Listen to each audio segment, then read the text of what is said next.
I think we're broadcasting. We're going to give things just another minute to allow individuals to opt in. So bear with us for one moment as we allow individuals to sign in.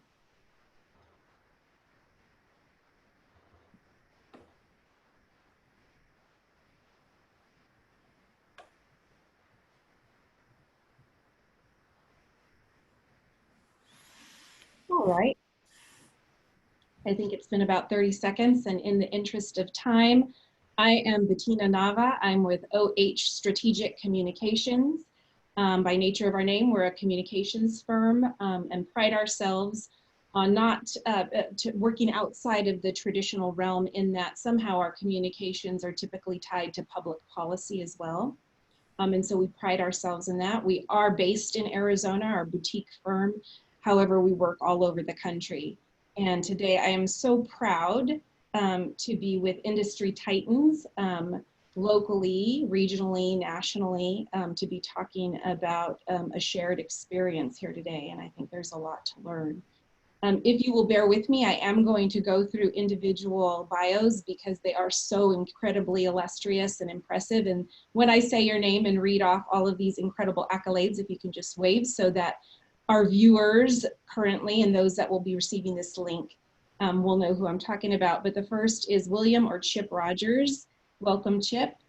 Welcome, glad to be here. Thank you so much. Chip joined the American Hotel and Lodging Association, AHLA, as president and CEO in 2019, January 2019. Previously served as the president and CEO of AHOA, the largest U.S. Hotel Owners Association, and that was from 2014 through 19. And prior to joining hospitality, Chip had a long career as a public servant. So I want to say thank you, Chip, because in this environment, people like you who are willing to put your name on the ballot, we sure appreciate you. Elected to the Georgia General Assembly 6 times. Wow, popular person. And unanimously elected to serve 2 terms as the Senate Majority Leader. You were elected first national chairman of the Majority Leaders Conference and served on the National Board of Directors for State Legislative Leaders Foundation, the Community Leaders of America, and the American Legislative Exchange Council. Whew, that is quite a resume. Thank you, Chip. We know you're so busy, so thank you for taking the time today. Next, we have Lynn Moorfeld, President and CEO of California Lodging and Tourism Association. Thank you, Lynn. We appreciate you for being here. Of course, thank you. As well, Lynn was named President and CEO of CHLA in 2009, focused on creating a unified industry effort in strengthening California's lodging and industry. You were Vice President of Marketing before that and Development, and prior served as the Director of Destinations for World Res Inc. It was a global reservation, or is a global reservation for the destination marketing. And I want to learn more about that later when you have a moment.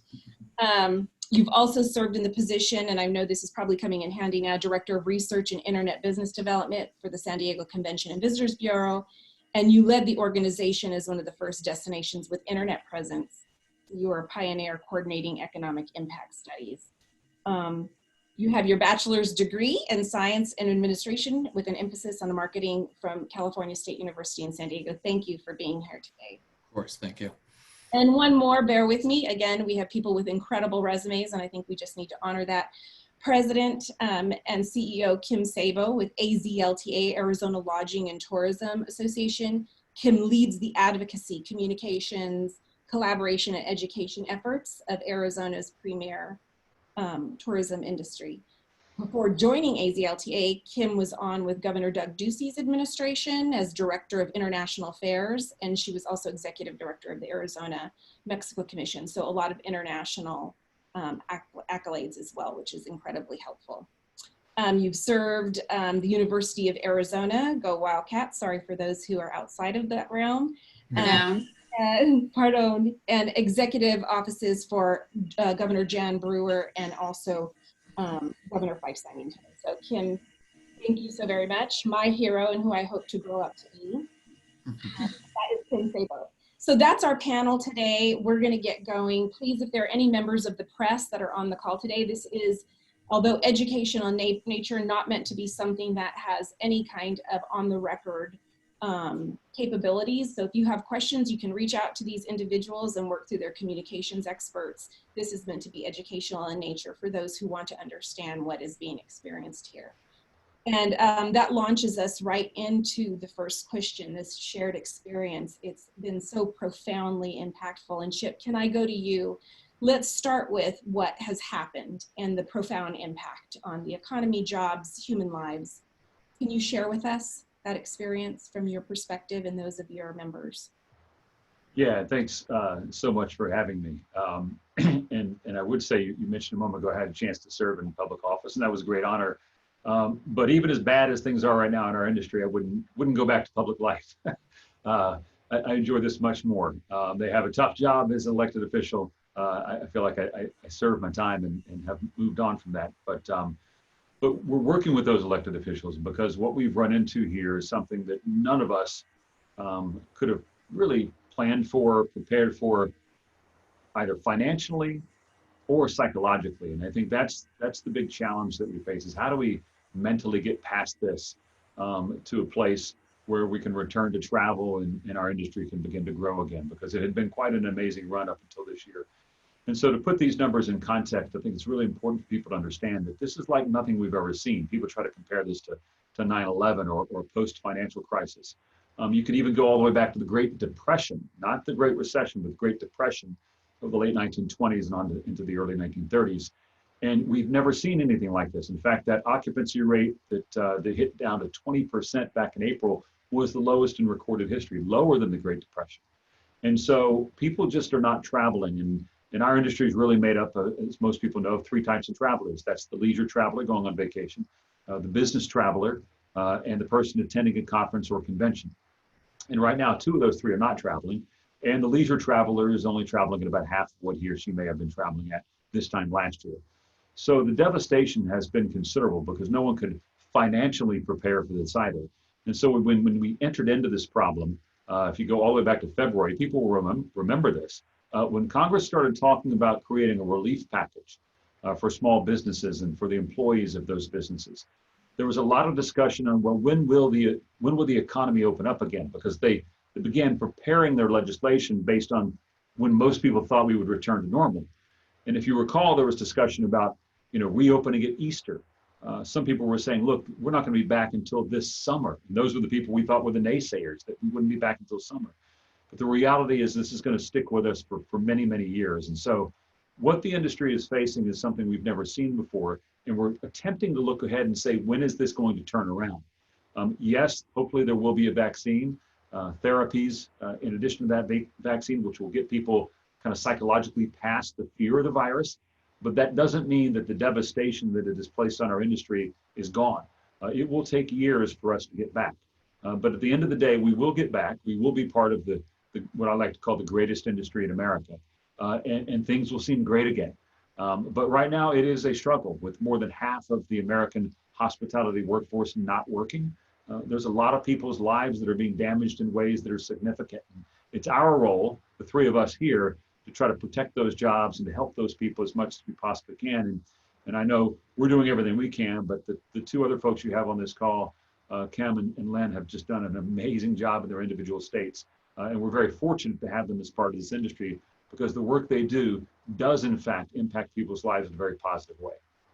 And Chip, before I move on to Lynn, is it true, and correct me if I'm wrong, 1 in 25, so that listeners and viewers here today, 1 in 25 jobs are somehow tourism or hospitality based? Is that true? Well, when we began this year, 1 in 25 jobs were related to the hotel industry. So that meant you either were working directly at a hotel or you were working with a company who serviced a hotel. So 1 in 25 American jobs were directly related to hotels. I don't know where that number is today, but I do know that the hotel jobs in the US, that more than half of those folks are not working right now when you compare it to March of this year. And that's really a devastating number. Right, the psychological piece. So Lynn, take us through this shared experience, the financial, fiscal, jobs, economic, and the psychological piece of what this profound impact has been as you know it. experienced Of it. course. Thank you, Bettina. I appreciate it. Just building on Chip's comments, the uncertainty is really the toughest part, and kind of the up and down, and we're open, we're closed, and what do we do, and what's going to be the best health methods for us, and how do we move forward. So that's really where our associations kind of come through to provide guidance and to try and help the hotels along as best as possible. We've got the same issue that everyone else in the country has. We've got closed hotels. Our employees are not working. Our airports are essentially closed down. We've got 2 international hubs in California, Los Angeles and San Francisco. San Francisco is still closed for business. And it's our busy season right now. So we don't see a whole lot of brightness coming through here.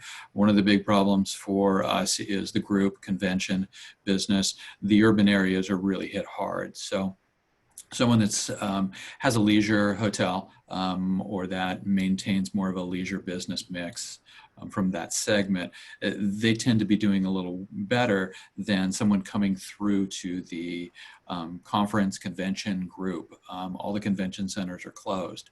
So that 300, 400 room hotel that's got that group business and relies on the convention business and large events, there is no conventions, there are no large events, and for the foreseeable future, that's going to be difficult. And so we're going to see more change and adoption in our industry.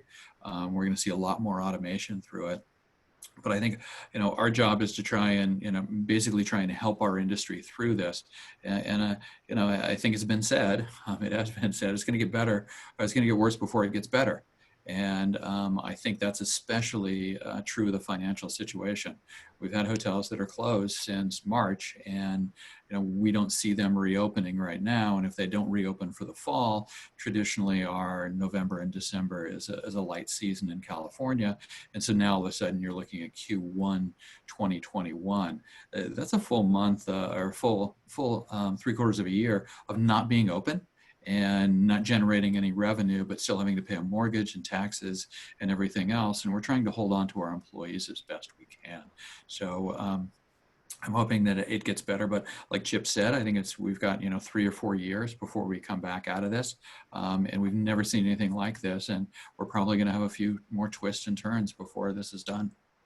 And Lynn, correct me if I'm wrong, prior to this just surreal time, I don't need unprecedented surreal, the state and local economy impact was somewhere at $12 billion.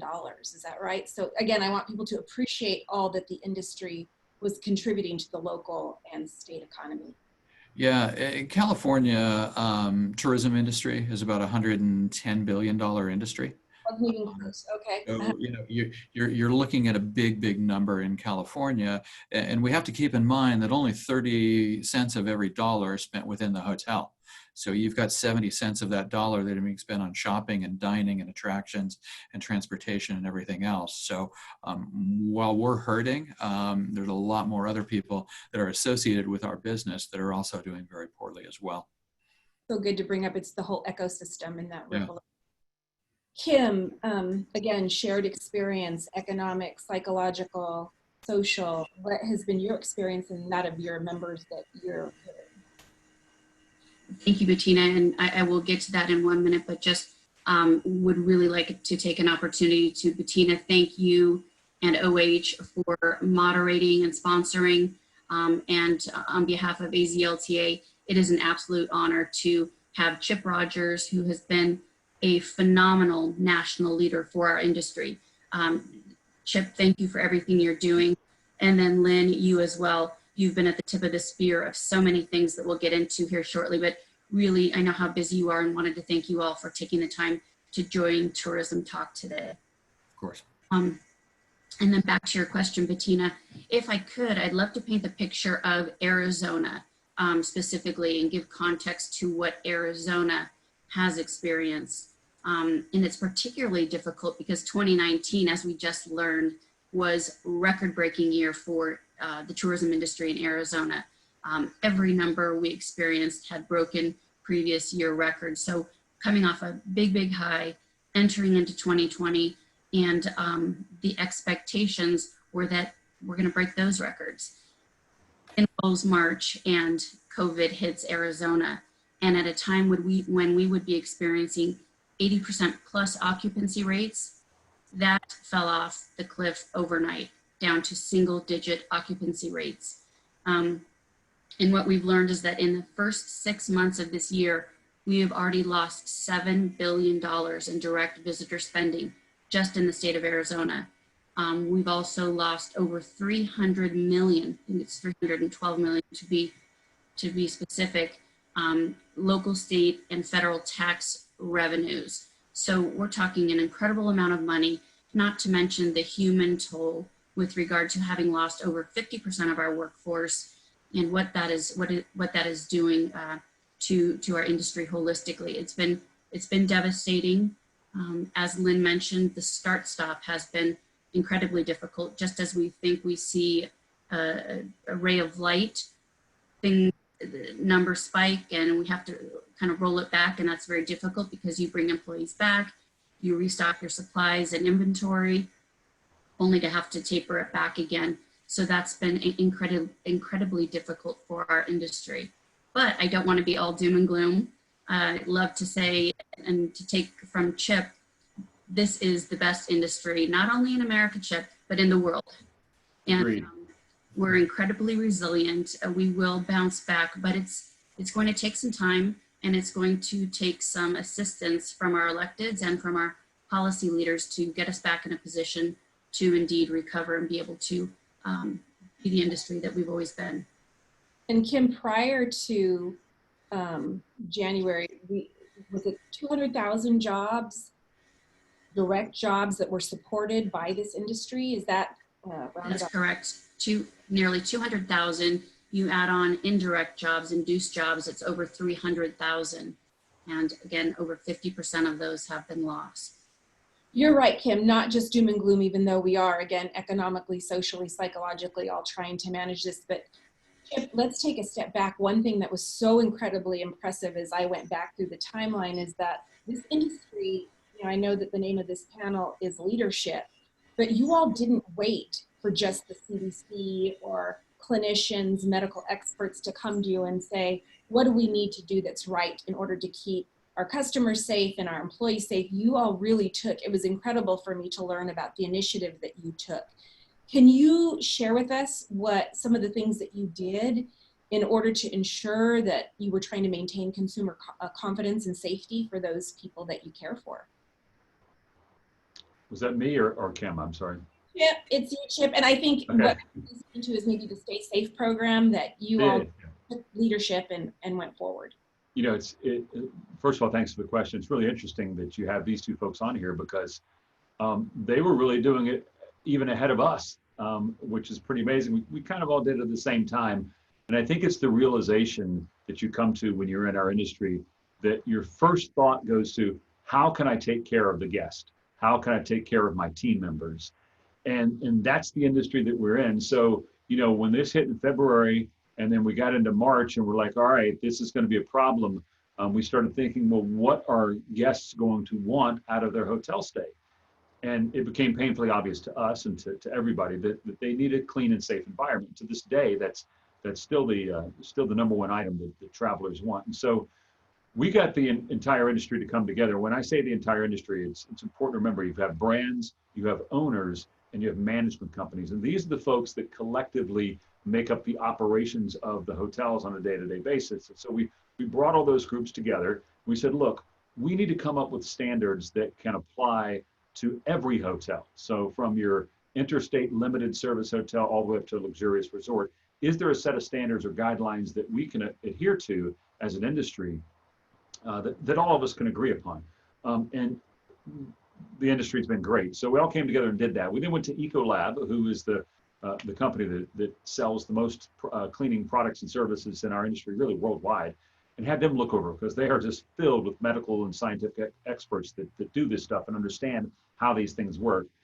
They kind of put their stamp of approval on it. And then we took it to the CDC and said, look, ultimately everyone's looking to you for guidance. So could you give us your recommendations, or at least review this for us? And they did review it. And they came back and said, we think you ought to change these 3 or 4 things, which we did. And so it was a process that started, as you noted, way back in March. You know, I find it interesting that some of the battles that we're facing, that we team up with Len and we're facing in California and Kim is facing in the city of Phoenix, about others coming in at this late stage in August and saying, oh, we're all concerned about the cleanliness and safety of hotels.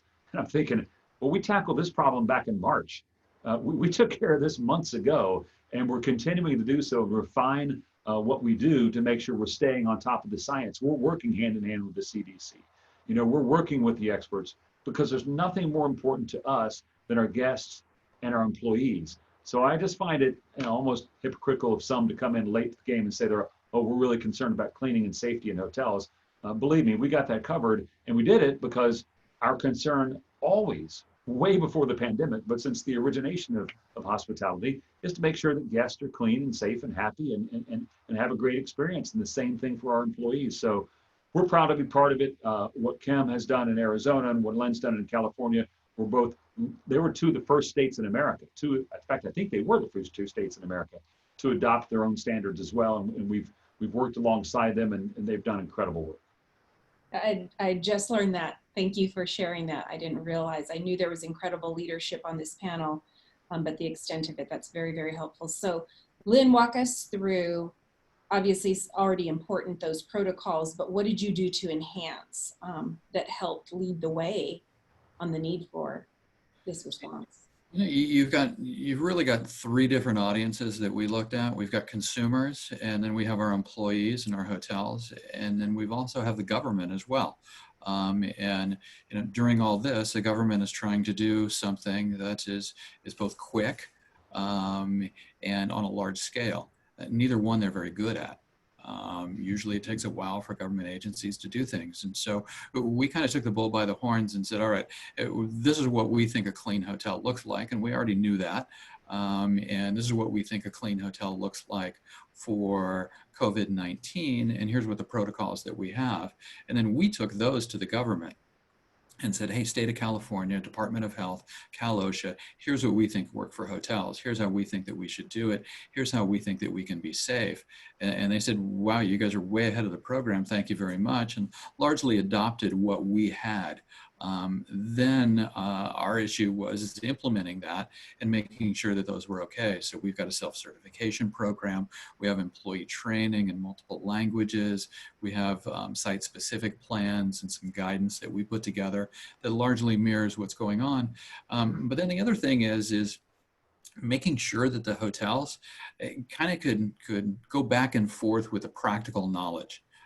What happens when you do this? What about this? Or am I going to get sued for this? What do I do now? And now I have people not wearing masks and hand sanitizer I can't get. You know, we put together a huge program where we delivered, I think 1.5 million gallons of hand sanitizer and even more masks to all the hotels in California because we knew that they were open for essential businesses and they were going to need this. So we coordinated that to make sure that they were safe on that side. So now we have, I think that we have government on our side for the most part. We do have some people, as Chip mentioned, kind of coming late to the game and saying, hey, you aren't healthy and you're not protecting your employees. And I guess I'm going to take umbrage to that because I think that we're in hospitality and that's what we do. So we are our employees. And if we can't take care of them, we certainly can't take care of our guests. And that's the way that we've always approached this. So as long as we can keep those employees safe, I think that trickles down to the guest and to the consumer and that confidence. We're always going to have bumps in the road. And we're always going to have that change that's going to go on, and this is now required, and this is not required, and all the different ordinances and everything on a local basis. But for the most part, we've tried to do a really good job at a macro level and position the industry for the cleanliness that they need to be.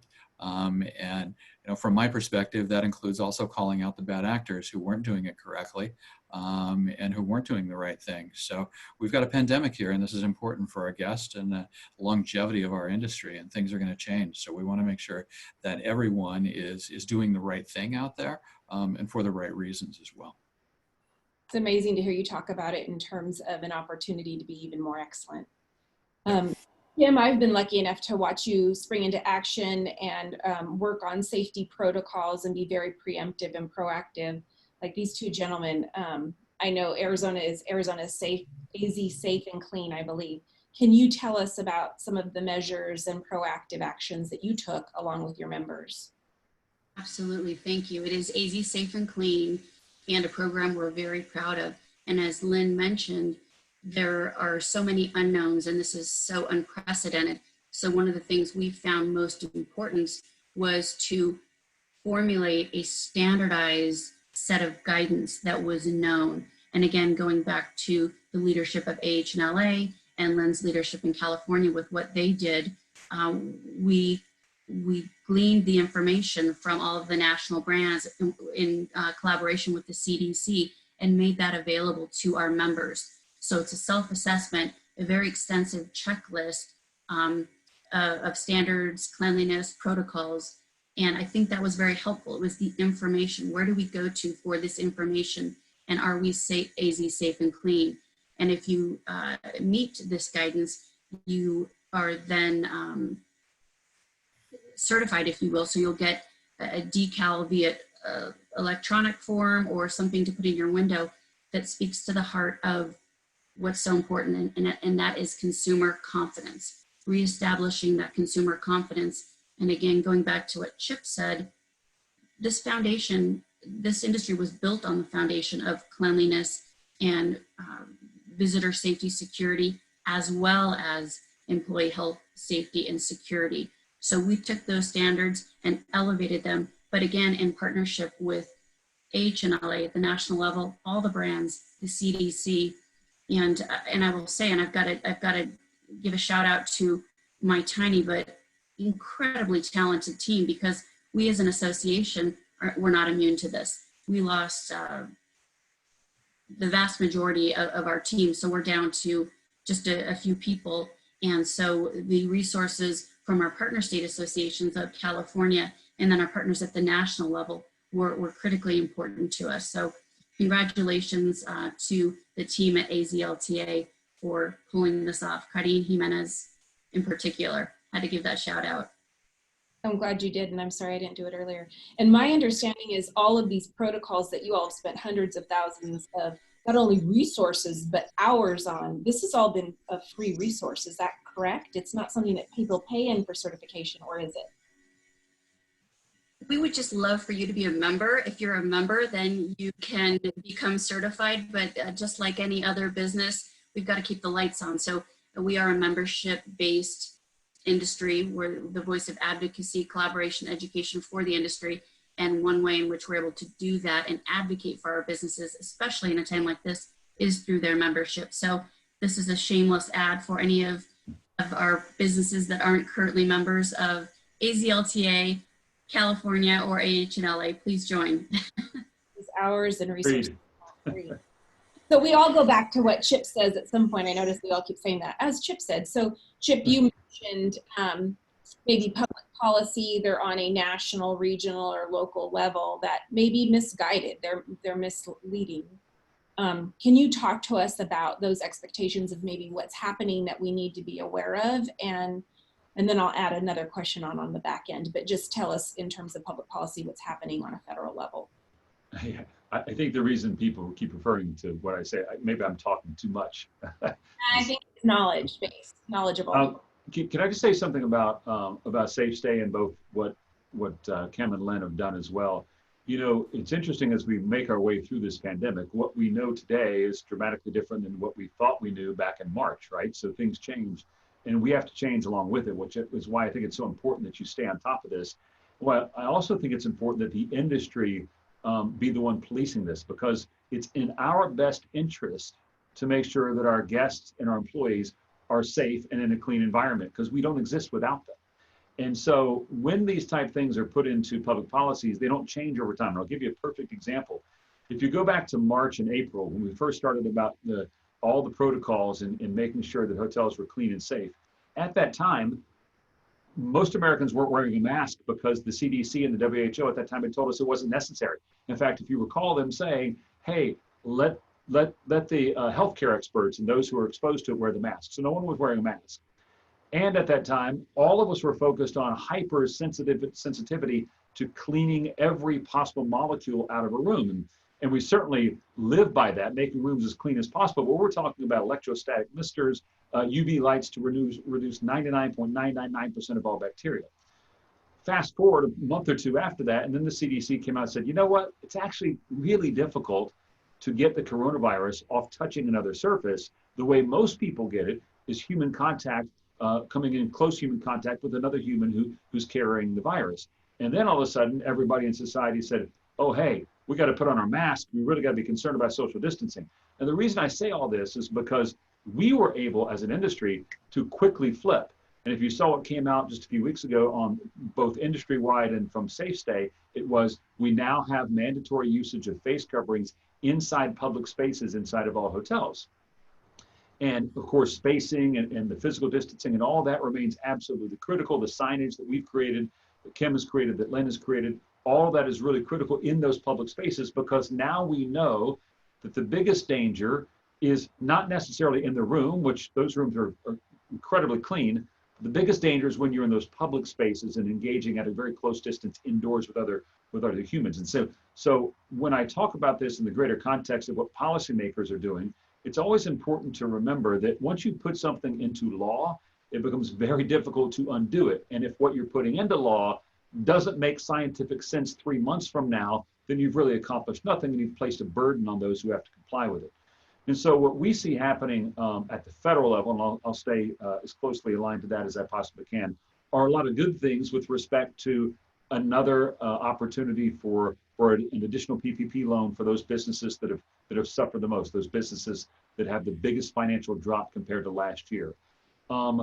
Some sort of flexibility on lending, and we've got a big problem with the Main Street Lending Act, and right now that is not working for anyone in our industry. In fact, we represent all hotels across the country, virtually all hotels. I'm not aware of a single hotel or hotel company that has gained access to a Main Street lending loan, because it doesn't work for our industry. So it's policies like that that were created that need to be revised to help make sure that those who need the assistance get that assistance. Because what's at stake here, as everyone has pointed out, are, in the case of Arizona, in the case of California, and then nationwide, hundreds of thousands, if not millions of jobs that are at stake here if we don't get this right. And so instead of coming up with programs, even at the federal level, that send out loans to businesses that may be selling hand sanitizer and are doing bigger business than they've ever done before, why aren't we focusing those resources on those businesses that have been hurt the most? And I think you're going to see that in the next round of coronavirus relief package. But that's really the message we need to send is, look, we got a better idea of where we are. We know what companies and what individuals have been hurt the most. Let's make sure that we're focusing our efforts on helping them. And Chip, is that the STEP Act? Is that correct? Because I know that Congress took action on the HEROES Act. Is the STEP Act what's up next? Is that currently? No, it's, well, okay, the HEROES Act was the Democrat version that passed the House a couple of months ago. Got it. The HEALS Act is the Republican version that's sitting in the Senate right now. And then there's another piece of legislation that we hear is garnering some pretty strong bipartisan support, and that's called the Restart Act. And we think that's critically important. And that's a piece of legislation that allows companies and businesses who have lost a certain percentage of their revenue to gain access to much greater funds than they would have even gained access under the original PPP. And so it's basically saying, look, if you're down 40, 50% on your revenue, you have access to more funds than even under PPP and a longer time period to pay those back if in fact they're not forgivable. So I think if you were to ask me right now, what's the most likely piece of legislation that's going to pass here in Washington, D.C. Over the next few weeks, it's something in and around the Restart Act. Thank you for that conjecture and for just laying it right out there and explaining it to me just like that. I can be a little dense, so that helps me understand. Oh, glad to help. Thank you for that. So Lynn, we won't go over philosophical intent of people, but there have been some ordinances that have come up that, although on the surface may look well-intentioned, it's not necessarily helpful to keeping individuals employed and keeping the industry standards high. So speak to us about what you've been up against. Yeah, sure. So we have, specifically in California, we've got up at the state level, you have the public health department, right? And we've done yeoman's work to educate them and to get our guidance through and to talk to them about training and cleaning and safety protocols. Then in California, every county, 58 of them, all have their own public health departments. And those public health departments are tasked with creating their own health orders and, more importantly, enforcing them. So I'm kind of playing a little game of whack-a-mole with the health department saying, hey, the state's already done this, we have this is good enough. What is it that you need more of in your particular destination or your particular county that's not provided at the state? Because this will end someday, I hope.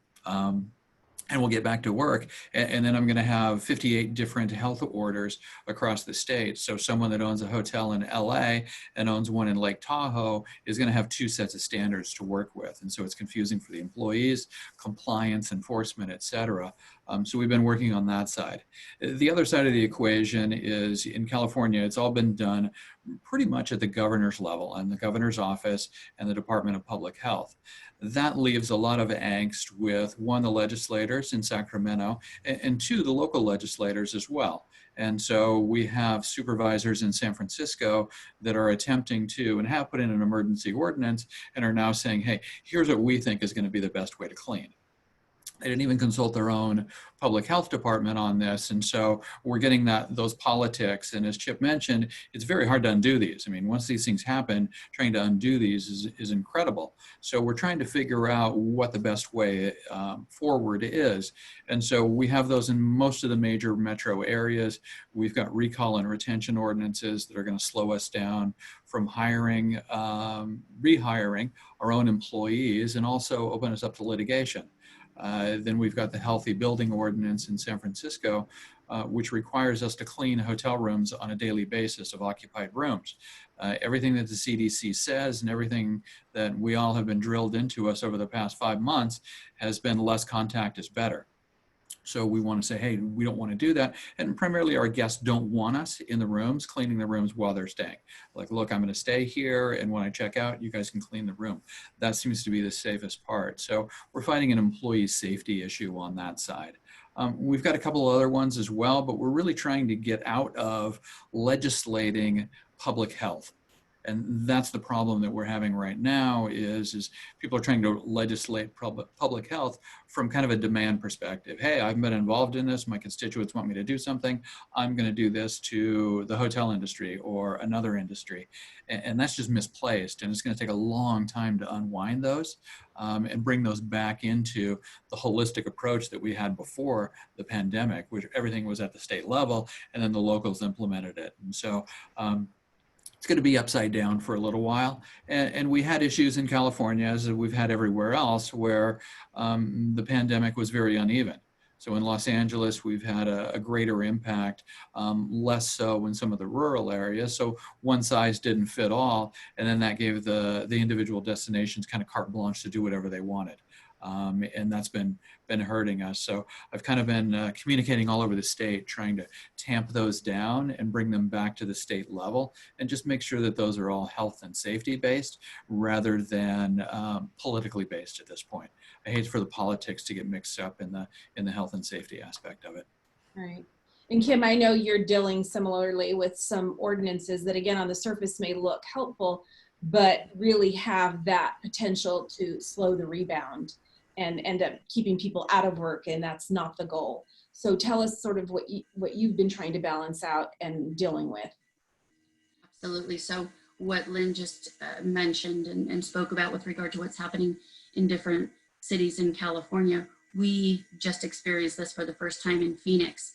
And it was interesting in the way in which it came about, in that 3 particular ordinances were added to the Phoenix City Council agenda with only about 5 days between the time the ordinances were introduced to the time that they were going to be voted on. And this was not with industry input, which in my mind, it's not exactly the way you want to go about formulating public policy if you don't have industry around the table. And again, these were ordinances that would mandate various training, recall and retention, and they would have been very far reaching in that they would impact all hotels in the Phoenix area with 150 rooms or more, stadiums or venues that could have a capacity of 1,000 or more, as well as our educational institutions with 1,000 enrolled students or more. So you can see this is going to be very, very far reaching. And we were able, again, with the help of our national partners, see, it's good to have friends and collaborative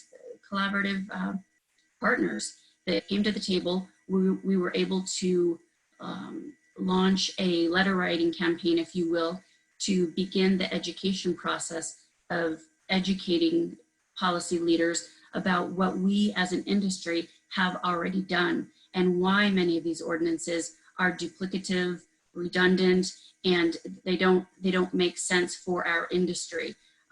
Again, so long story longer, these ordinances fortunately were pulled from the agenda as the council meeting started, and we are hopeful now that the industry can come to the table and again begin that education process of no need to add these to the backs of businesses that are already reeling and trying to bring back employees. This could potentially keep them closed permanently and ultimately harm those that they're intended to help. So we don't want to see that happening. I think that both Chip and Lynn have mentioned that our employees are the heart of our business. Without our employees, we cease to function. So everything we do is with our employees top of mind, and also obviously our visitors. And with that, we'd really like to, again, educate on what the industry has been leading on for months. So, Chip, I know at some point we're already starting to run out of time, and I'm trying to take a couple questions. I've been trying to take questions that are coming in. I wanted this to be the last question, but we may end up fitting one in. Nevertheless, is this a glimmer of hope? I don't quite know the viewership on this. I know we had several RSVPs, but what can industry people do? What can consumers do? And associations, any glimmer of hope or advice that you can give us? Well, I can certainly offer advice. I'll talk about a couple of glimmers of hope that I see as far as trends are concerned. But starting with advice, first and foremost, we've got to be unified as an industry. I think prior to this, the problem was our industry was doing so well that we all were kind of doing our own thing, and nothing really rose to the level of a red alert. I mean, sometimes in California it does. Sorry, Lynn, but across the country, things were going well. Whatever government was doing could be a nuisance, but it wasn't something that was necessarily going to put you out of business. I think with what has happened with the pandemic, it's kind of brought us all together. And if we will speak with one voice, we'll be more clear, we'll be more loud, and we'll have a greater chance at success. I can tell you, as a person who previously sat on the other side of that desk as a policymaker, if an industry were to come in and they're not unified, their message is not succinct, or worst case, I'm hearing different things from different parts of that industry. As a policymaker, you just kind of move on, you go on to the next problem. You don't have time to deal with that. But if an industry comes in and says, look, we're all united, here's the problem, here are the 3 things we need to fix the problem, you're much more likely to try to help out that industry. And so I think what's come out of this for our industry is a stronger, more clear message.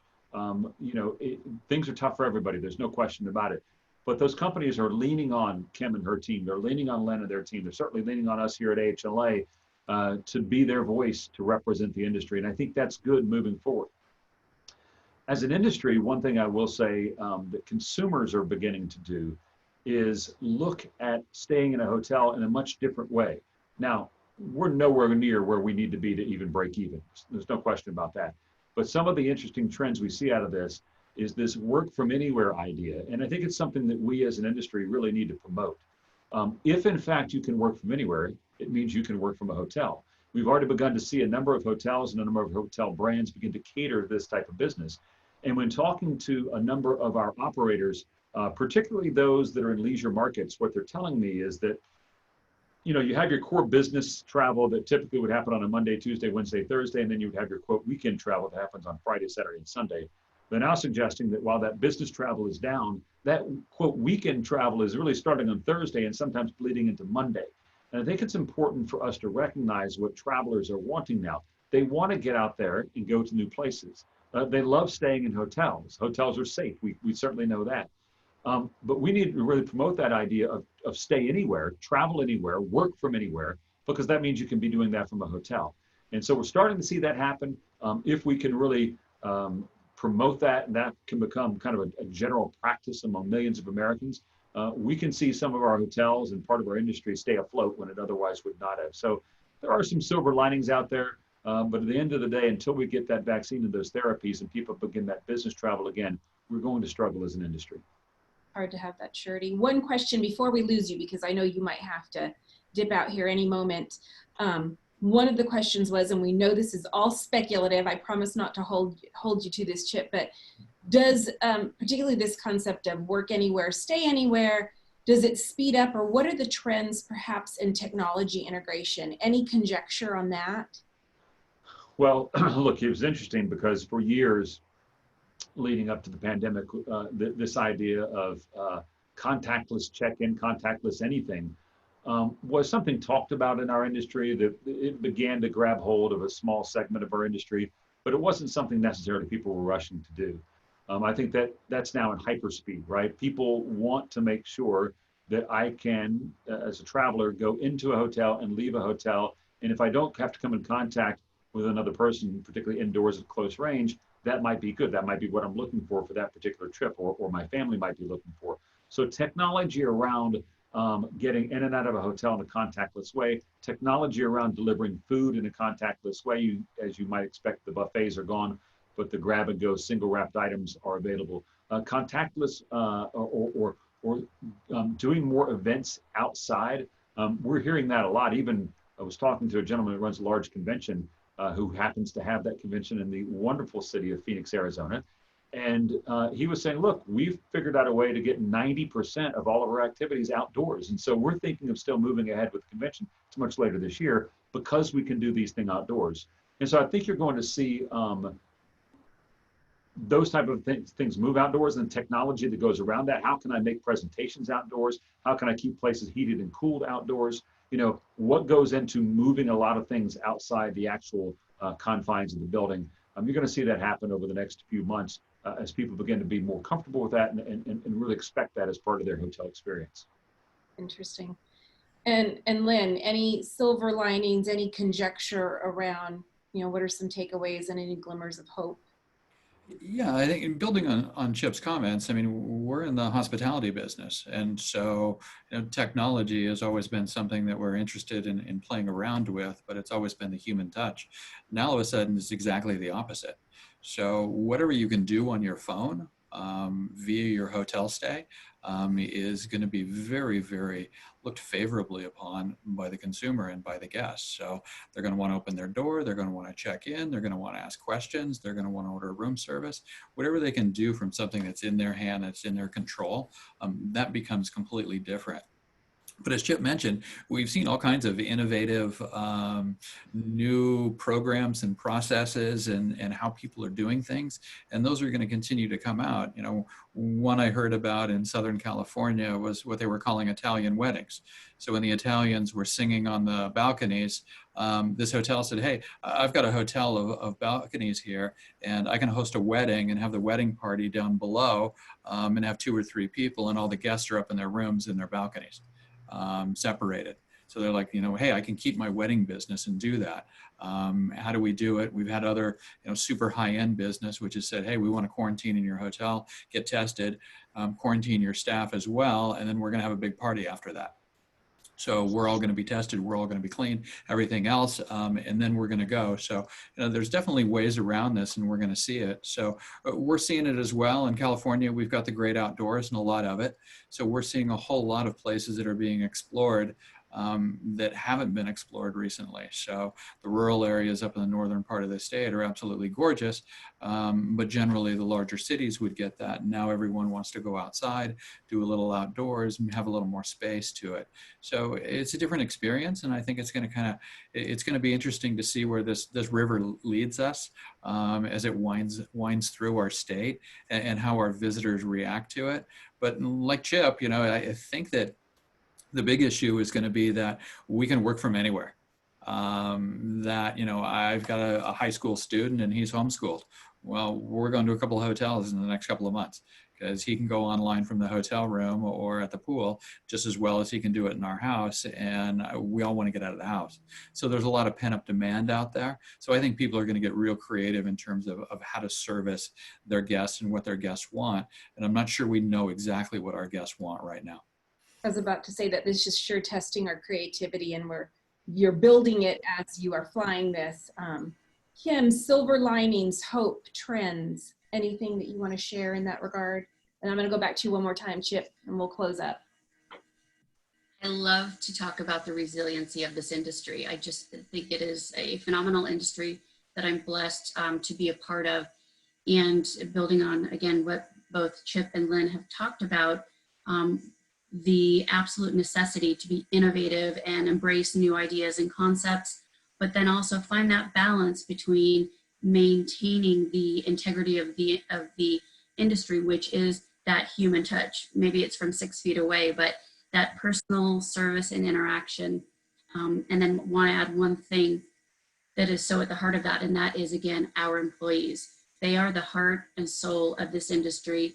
And this industry invests millions and millions of dollars in building, growing, educating, and helping our talent pipeline grow. So very, very proud of that. And I don't think that we can talk enough about the importance of what, again, Chip and team do and all of the partner states around the country for our employees who are at the heart of this business. Thank you, Kim. We have just a few minutes, and this goes out to all three of you before my final comments. I guess I did my best, Jerry Springer.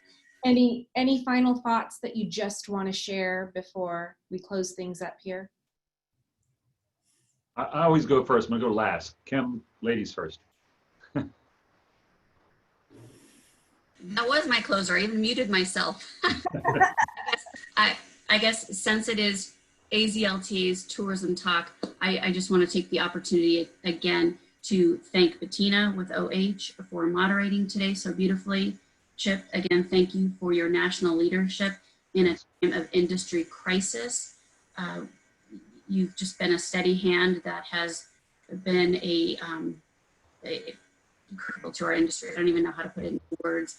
And then Lynn, thank you as well. California's been at the tip of the spear for so many things that Arizona is now facing, and your partnership, collaboration, and the unity that has been built within this industry is really making a difference. And I thank everybody for that. Thank you, Kim, for that. Bettina, thank you for hosting and for sponsoring as well. So I guess I'm going to put in a plug for AZLTA. Now is the time to join and be members. Help us help you. And without that, I would say that I'm busier than any time I've been in my 25-year career here. And we are working night and day, and the amount of stuff coming at us and us trying to filter through to protect your interest and your investments is greater than ever. So be a member, help us help you, and we will keep continuing on to do the fight. So we all work for you. Allow us to do that. So thank you for the opportunity. Yeah, I will echo that. Thanks, Lynn, for pointing that out. Look, Kim and her team, and as she mentioned at the very outset of this call, her much smaller team now are doing everything they possibly can to help the industry in Arizona survive. And I know it's tough times economically for everybody, but if everyone will chip in and join her organization, it's a lot less on everybody, and she can accomplish things that you wouldn't think possible. But if we all look around and say, well, somebody else will pay the bill, well, then the bill won't get paid, and your industry won't be protected. And so I know we feel it here at the national level, but what she's fighting there in Arizona for is critically important. You all know the economic impact numbers and what it means in jobs and wealth creation in the state of Arizona. If Kim Sabo and her team are not there doing it for you, no one will. It's not like someone else is going to step up and protect the hotel industry. So please join. Please dig a little deeper and financially support that team. They do incredible work. I see it firsthand. I know what they do to help defend our industry. And if there were 50 Kim and Lynn's across this country in every state, we'd be in much better shape. So thank you so much, Bettina, for doing a great job. You're way better than Jerry Springer. and I appreciate the opportunity to spend a few moments with you. That was incredibly educational for me. I really appreciate it. And you three are industry titans, and I'm feeling hopeful after learning what I've learned today. And I'm going to still align from I know what you language that you and your team use, Chip. Thank you three for working tirelessly day and night to ensure that we have a vibrant economy and that you're powering our economy. And at the center of it, all of you talked about caring about the people in your ecosystem. And the fact that you all mentioned that time and time again, how much you care about the people in this industry was really empowering for me to hear. So thank you all. I know this will be broadcast and emailed out to everybody. I hope it was educational, and peace, be safe. Thank you all. Thank you. Have a great day. Thank you so much.